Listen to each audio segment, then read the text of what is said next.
Hey, so welcome to Creative Conversations Podcast, a partnership between the Brimful Life career wellness company and No Studios, your social club for artists and creatives at heart. So these conversations are all about creativity in art and in business to inspire your own creative thinking. We are live at the Fall X Festival here in the Wisconsin Center. I'm super excited about this conversation because we've got two really inspiring people that I think you're going to learn a lot from. So let me introduce our guests. So first we have John Zertasky, and John is an author of Sprint and Make Time, two books that focus on how people in teams can work more efficiently and effectively, and you do a lot of writing and teaching on this particular topic, which we're going to dive into. And then we also have No Studios member, producer, musician, DJ, just sort of like music man extraordinaire, Kiran Vedula. You probably also know him as Q the Sun. So thank you both for being here. So our topic that we're going to talk about is all about working effectively, efficiently, productively, and what that means in your respective worlds. You working more with businesses and teams in the business setting, and you working in the creative space in terms of music and production. So whoever wants to go first, just tell me, what does it mean to be productive in your particular space? What does that word mean to you? John, why don't you kick us off? Sure, yeah, I try not to talk about productivity too much because I think it is, for most types of work, it's not the right measurement. You think of productivity, you think of machines, you think of output, number of widgets manufactured per hour or whatever, and that's not how humans function. Some people are in jobs where they do need to produce a certain amount, but for those of us who are trying to do things creatively and trying to think differently about our work, I think we need to be focused on the stuff that really matters to whatever we're doing, instead of just trying to focus on doing as much of it as possible. Yeah, so not really about the quantity, I hear you saying that, in not all cases. And are you also saying not necessarily just focus on the outcome specifically, but more of the process and the journey? And if you do that right, the outcome should follow? Yeah, I think that being overly focused on goals or outcomes can actually have the opposite effect that you want it to have. If you're obsessed with, and it doesn't even have to be in a business context, if you're obsessed with losing a certain number of pounds and being on a strict diet, you're going to be less successful at reaching that goal than if you focused on the process of learning to love exercise and learning how to cook your own food and things like that. And that applies to our work as well. I think the more that we can focus on the process of creating space and time to really dig in and focus on the work that matters, the more likely we're going to be to reach our goals. We don't need to spend every minute obsessing over that specific outcome. Yeah, I want to come back to that. Maybe specifically get a little bit more diet tips. Sure. Yeah, right. You had me at we're gonna lose 5 pounds. Not an actual doctor. But Kiran, what did John say that you agree with? Is there anything that, from a musician standpoint, you're like, hold up here, I don't know? No, I think definitely as an artist and as anybody, you find that you get better results if you're focusing on making yourself better and making the people around you better.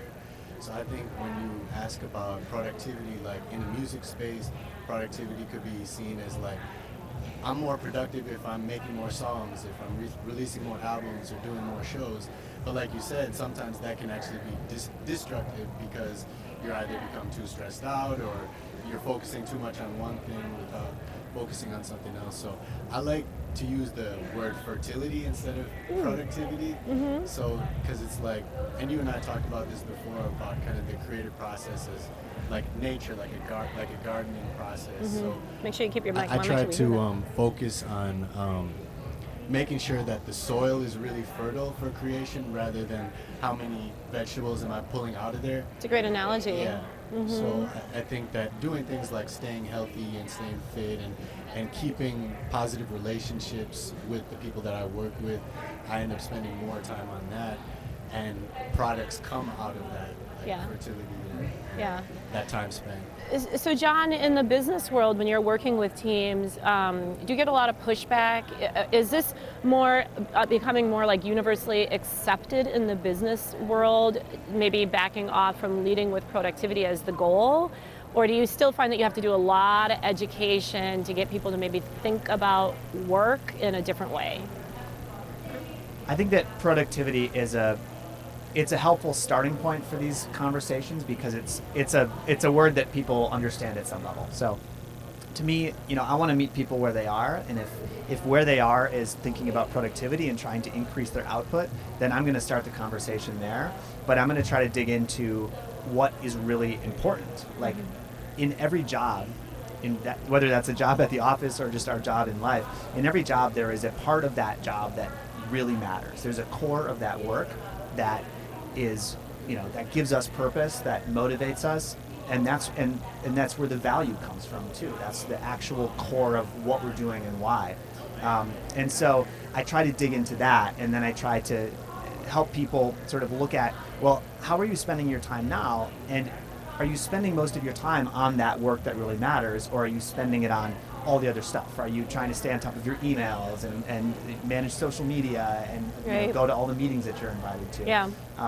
So it's a bit of a process, but most people that I work with, regardless of what field they're in, they really, they can sort of relate to that idea that there's some part of their work that matters more than all the rest. Yeah, totally. I also feel like there's our culture puts such a priority and a premium on being busy. Yeah. It's almost like a badge of honor that we're getting stuff done. Yep. I'm actually on a personal mission to make being busy the new smoking and make being idle the new kale. Because I just don't think that, we give enough credit to that opportunity to reflect in that downtime. Totally. But I guess, maybe more of a personal question. Kiran, I'll start with you first. You're both really successful in your respective disciplines. So obviously that takes drive and intention. Is there an inherent tension for you guys in terms of wanting to move fast, wanting to get a lot of stuff done, wanting to be accomplished, and either reflective time or time to focus and pay attention to what matters most? Do you is this an inherent challenge for you that you've had to work on? Yeah, I think the challenge comes down to, with any successful or driven people in any field, we attach so much of what we get accomplished to our own sense of self-worth and place in the world that when we, for right now, I just accomplished a really, really big show last month, and it was such a great feedback piece, and I felt really accomplished myself. And then it's kind of you reach that high, and then you have to hit that valley afterwards where it's okay, that's an important time too of reflection and figuring out what my next moves are. But that's also when the insecurity starts to kick in of oh, I'm not doing enough, or I need to be emailing this person, or I need to be thinking about the next step.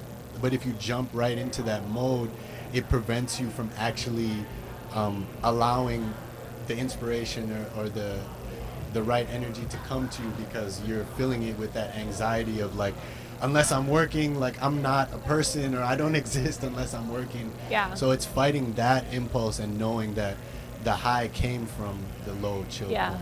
John, do you have any theories on that? Because I almost feel sometimes we hide behind being busy. Yeah. Maybe it's easier to be busy than to be alone with our own thoughts. Yeah, definitely.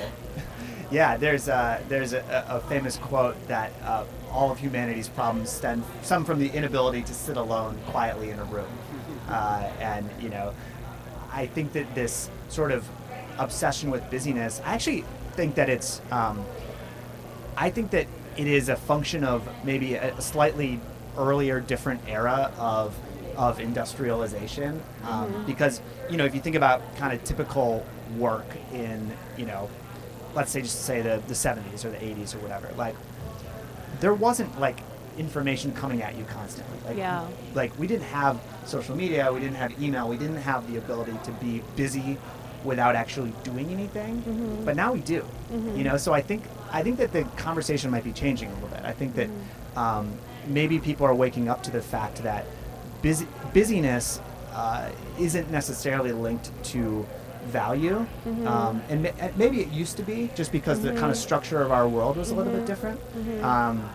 But now it's so easy to be busy but not actually doing things that are important to us. Yeah. And so that's kind of, for me, that's sort of this human conversation that we're all having, is we're trying to navigate like this transition that we're in with all this new technology and all these new sources of information. So what do you see with like the younger generation that is, so I feel like because I'm Gen X, I didn't always grow up with a device, so I feel like really it's like an affront sometimes, this technology, but I would say my kids, maybe the opposite, they almost can't live without it. So for both of you, either in the companies that you work with or the audiences that you move, do you see that different generations have a different relationship with technology and how that makes them feel either refreshed or depleted? Yeah, well, one of the important concepts when we're talking about this stuff is defaults and like what is considered to be normal for you. And so there are cultural defaults and norms that we generally, like being busy is normal, right? That's a good thing. But it also happens generationally. And so, like you mentioned, being constantly connected and reachable and online, that's not necessarily your default. That's not necessarily normal for you. And so you can have more of a balanced perspective on that. And you're absolutely right that younger people, having grown up with smartphones and social media, it's just considered normal. It's just a part of the world for them. I think my kids relax with it. Well, yeah, and I mean it's similar to how people relax by having a cigarette. You know, like nicotine is a stimulant, right? And the psychology of pulling to refresh Instagram or email is the same as a slot machine. So like, people are seeking so-called relaxation by actually choosing to be stimulated, as an escape. And so when I wrote this book, Make Time, that came out last year, about how people can rethink their defaults and their relationship with technology so that they can actually make time for what they want to be doing. And I didn't expect that anybody under the age of, I don't know, let's say 25 would really pick it up and find it valuable. But a lot of people have. Actually, I gave a talk earlier today, and I had a couple of college students come up to me and say, like I read your book and I had no idea how weird this was. Like this was so normal to me that I never took a step back and questioned whether it was good. And so, I definitely think it's more. It's a younger people have a different attitude, but I've been really heartened and encouraged to see that there's definitely some awareness of what I'm glad you're introducing that conversation, even so that they can give it some thought. Kiran, here's a question for you. So with your audiences, I would imagine most of your audiences at like the parties that you might DJ and throw, or the consumers of your music, are on the younger end of the spectrum. Do you find that because of what you said, people almost relax by being stimulated? Do you feel like you have to give something more and different to appeal to that audience, because they're always accustomed to wanting to be on and entertained and pumped with something? Yeah, that's an interesting question, because I think, definitely I mean, because I'm kind of in between. At 35, I'm like in between those two generations, I think. So I kind of got into technology when I was like a senior in high school or in college, so it was a little bit later. So it's not as ingrained in me, but I've still gotten into that world a lot, because as an independent artist, you use social media a lot to promote yourself or to network and communicate. So I think in general, there's an ADD-ness to consuming media that I definitely have incorporated into, like the show that I just put together. It went from a rapper to a dancer to a big band to... And that wasn't intentionally for the audience. That was even to keep myself interested and to keep, my bandmates interested. It's, as opposed to just, one solo singer. Even no matter how beautiful that one singer is singing, I think people get a little bit tuned out for a 45-minute set. But if they just see them for 5 minutes and then it goes to something else and something else, they seem to respond to it a lot better. Yeah. I Yeah. wanted to speak to something else that you mentioned too about like busyness for the sake of busyness. I think that with the younger generation, like people my age and younger, especially artists, because social media is such a big part of promoting yourself and connecting, that there's become this trend of people showing that they're busy. Yeah, totally. Yeah. Like, right. you know, whether it's a producer like me showing a picture of, this is my studio setup. Okay, I'm about to get to work. Or I'm doing this thing. I'm a painter. Look at me. I'm busy. Like, I'm working on my thing. But it's like people spend more time actually showing their busyness than actually working on their craft. Right. You know, and that's really the trap a lot of times. And I've found that over the past couple of years, I've actually had to delete Instagram for a span of a few days to a few Right. months. Yeah. To That really is dig one in. of your strategies Yeah. in your book, Make Time, Yeah. right? Actually get rid of your distractions. Right. Right. And you were like, you delete email. And I was like, whoa, John, easy now. Right. Easy now. Right. That's a no. Yeah, Instagram conceptually, man. I get what you're saying, but man. But yeah, Yeah, do you so that's actually huge. do delete Yeah. Instagram? Yeah, it's so necessary, and I have Right. been encouraging so many of my friends and family and collaborators to do the same because, like you said when you were speaking to kind of these stimuli, it's psychological. You can't avoid it in those spaces because it just draws you in Yeah. that way, especially when you're seeing everybody else from the most famous artist to your next door neighbor. It's like, oh, they're working on an album, or Yeah. he's got a book coming out, or Yeah. okay, I need to get to it. So then you sit down with your coffee. Hey, look, I'm typing, like I'm doing something, like. I love it. But because you're posting, and then you keep going Yeah. back to see how many likes that picture got. At the end of the day, you're not even I working on your know. book or your album It's a or vicious whatever cycle. it is. Like, John, do you foresee a future where we rotate the other way? Like, are we getting to a point where, like, we'll be sick of ourselves and then, the pendulum swings back, or we're not? You can't doubt quite it. envision that. You doubt it. Yeah, I mean, I Oh. think part of why all these things we're talking about are so challenging is that they're in our DNA. I mean, if you look at human evolution, like, we evolved to be highly social. We evolved to care about what other people think. So when we see that photo of somebody else killing it, or hashtag crushing looks it, like it. yeah, like we evolved to care about social, other people, so that we could form sort of tight, cohesive groups.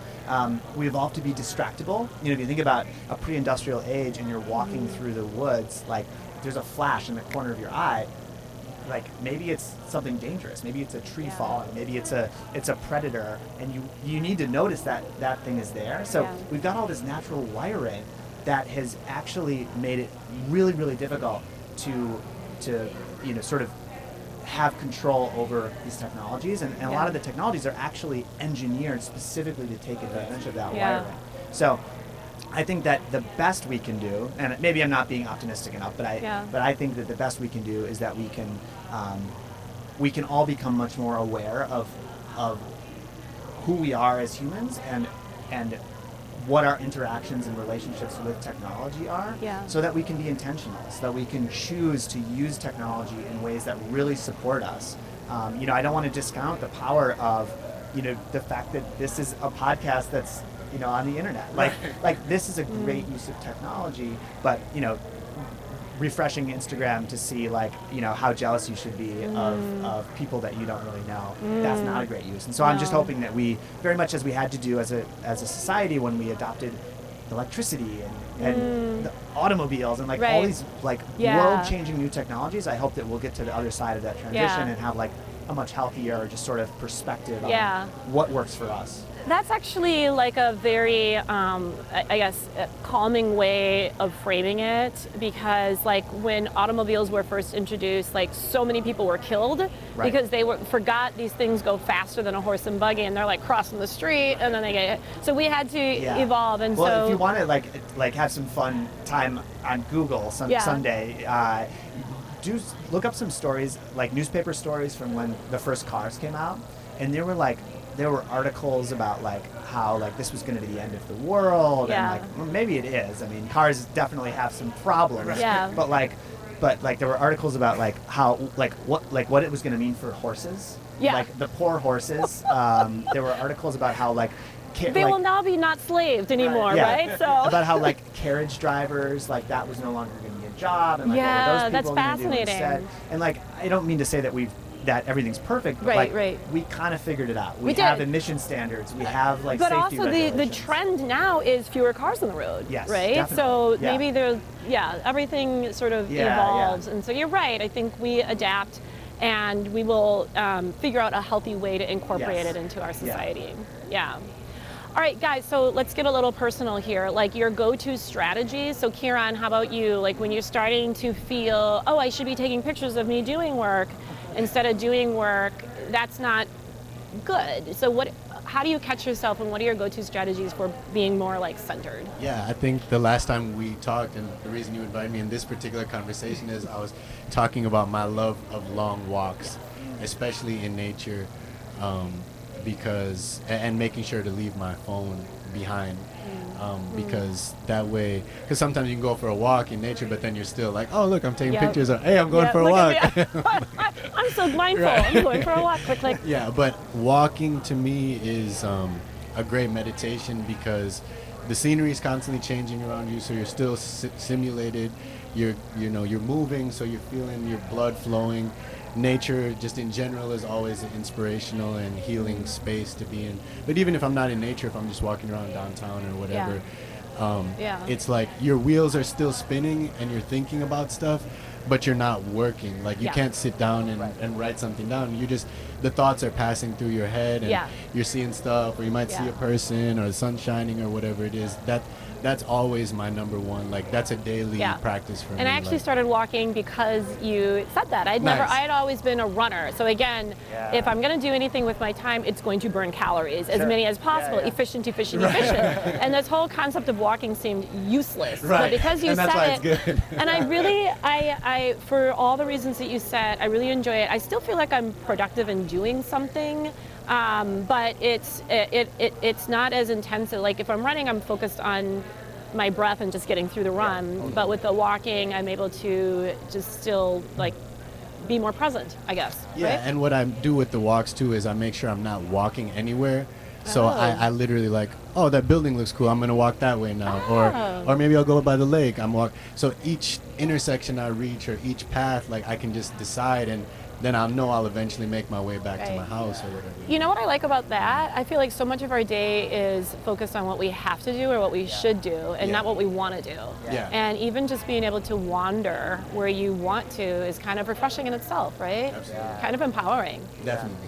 John, what are your go-to strategies? Well, I'm really glad that you mentioned walking, because that's a huge one for me, and I feel like I do most of my writing while I'm walking.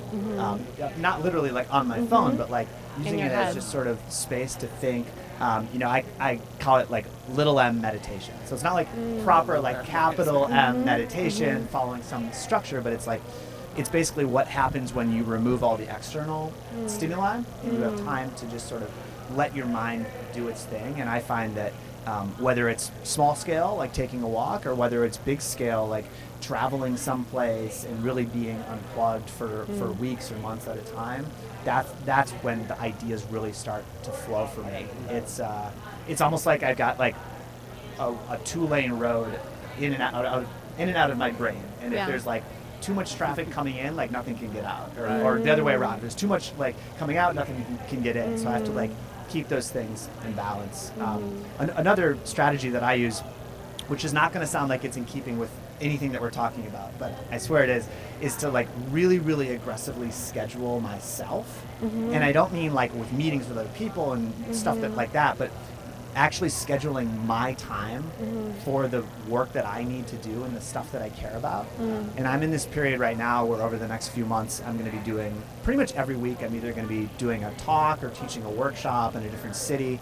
And so that's a lot of like there's, giving the performance, which is one thing, but then there's a lot of work that comes ahead of it where I need to prepare slides, I need to develop new workshops, I need to rehearse things. And so I actually have gone through and said like, okay, I've got an event on, the 5th, like how much time do I need to prepare for that, and where am I going to schedule that in? And so like 2 days before, I'll actually schedule in like from 7 a.m. to noon, like all I'm going to do is focus on that event. I'm going to prepare for that event that's on the 5th. Yeah. And it sounds like it would be just really, I don't know, sort of, you know, it sounds like it would be drudgery, you know, or just sort of like be like not about, you know, mindfulness and not about finding that space and that quiet. But I find for me the opposite happens when I know that I've actually made that plan and given myself the space for what needs to be done. Then I can kind of relax and I can kind of trust myself. It's like, I got this. I'm good. Like I know that I set aside the time for this and not be like constantly worried about it or thinking about it. Scrambling to find the time to do it and rushing and cobbling it together in like little pieces of time here and there. Well, and it works the other way around too, where like if somebody, you know, suggests a meeting, or if like somebody, you know, there's a new article I'm thinking of writing, a new opportunity, and then I go to my calendar and I say like, oh, like, I mean, I could do that, but I was supposed to spend time working on this thing. So like, is that a trade-off I want to make? Like, which one of these things is more important? Right. And that just leaning on my calendar in that way really helps me kind of keep everything in balance. Right. Who knew that, you know, reflection time and being quiet, it takes so much effort and so much planning. You have to put it in the calendar. But I do think the theme here is intention and self-awareness, right? So we all probably have different degrees of what we need to feel fulfilled and recharged. It's different for each of us, but you really have to know thyself and know those warning signs, but then be intentional and serious about creating that space where you can just take a step back. And I would say whenever possible, after you've gone through that step of knowing yourself, then try to externalize it in some way. Don't count on yourself to like exercise the willpower in the moment to go take that walk. Like build it into your calendar, or remove the apps from your phone, like you said, or you know, create a commitment to somebody else. Say like, we're going to make plans to go for a walk, or like we meet every Thursday for drinks, or like externalize that commitment so that you have this structure that you can fall back on. Because otherwise, for me anyway, when things get busy and I get stressed and I get into those moments, I forget all my good intentions, you know, and I just like end up just, you know, working like crazy. And that's actually, and it becomes a vicious cycle, right? Because then when you're not feeling good, when you're not rested, when you're not stressed, you're not doing those things that you actually do need to recharge, right? Exactly. You just, So, Kiran, any final thoughts? Any recommendations, any advice for people out there? Delete your Instagram app now. Yeah, probably. Yeah, I think the conversation is just like, I hate stress. You know what I mean? I like getting a lot of things done. I like to think big. I like to affect people and work on big things. But I go so ugly when I'm stressed, like with the people I'm working with, on myself. So all of the stuff that we're talking about is ultimately about reducing stress and anxiety more than anything. So really whatever you can find, it's a combination of exercise, eating right, walking, meditating, whatever it is. But I really like what you said about actually scheduling that time in too, because those are the things that always go to the bottom of the priorities list when we feel like this is more important. But we just have to realize that both are as important, or even these might be more important. But it just feels like because this is our money and this is our livelihood, it becomes a lot more desperate. But this is also our livelihood too. Right. Yeah, I like it. John, Kiran, great conversation. Thank you. I learned a lot and really inspired. So thank you so much. Thank you. Appreciate it. Good, Jeff?